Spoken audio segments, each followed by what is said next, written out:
Hello guys, my name is Mohammad Hasan and today we are going to talk about one of those books after reading which I was completely shaken to the core. This book is Men's Search for Meaning, written by a psychiatrist, Viktor Frankl.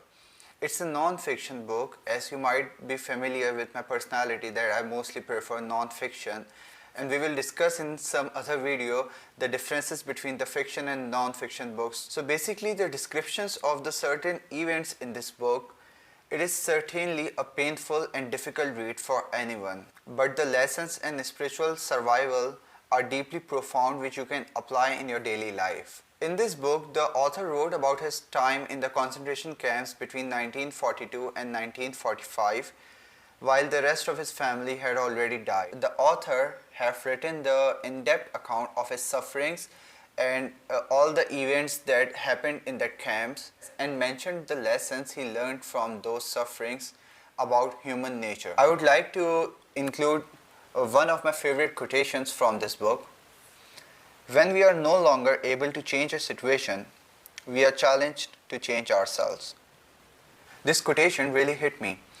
It makes me realize that we humans have been designed in such a way that we can adjust in any situation, in any environment.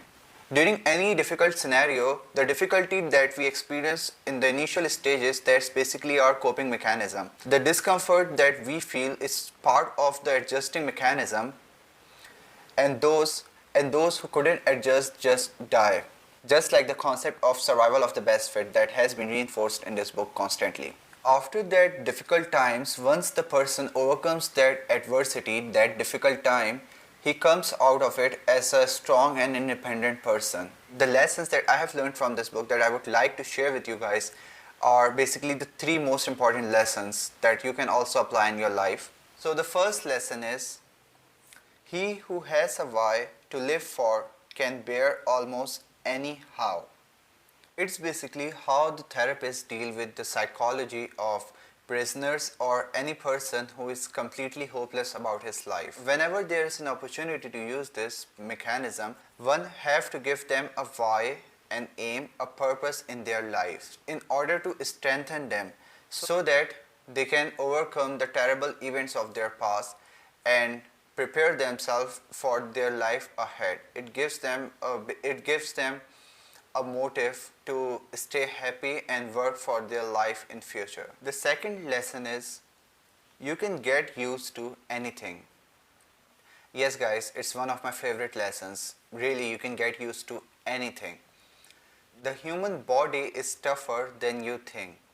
Author talks of the terrifying journey into the camps, how he and his fellow companions were shaped completely in the torture that they had to go through. All of their documents and personal possessions were confiscated and burned. As I told you earlier that the author of this book is a psychiatrist, so he has worked on a lot of papers and a lot of research projects, and all of his important works of his life were completely burned in the camps. In the camps, he mentioned about the living condition of everyone, like in the freezing temperature they have to live, and they didn't even have the proper warm clothes required to cope up with that temperature, and all the torture that they had to tolerate.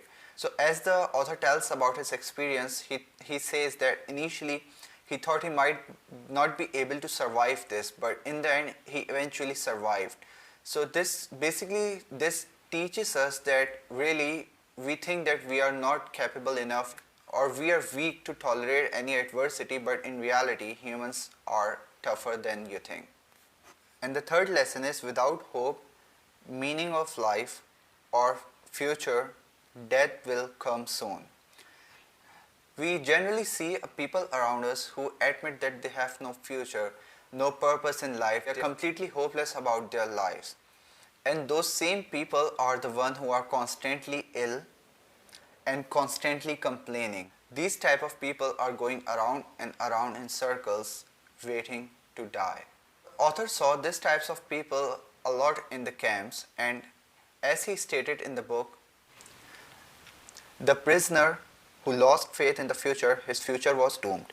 With his loss of belief in the future, he also lost his spiritual hold. He let himself decline and became subject to mental and physical decay. So these were the 3 lessons that I learned mainly from this book, and I was really excited to share it with you guys. And I would really love it if you guys tell me the feedback of this book and your personal experience about this book. So guys, if you like my video and the work that I am doing, I would really appreciate to subscribe to my YouTube channel.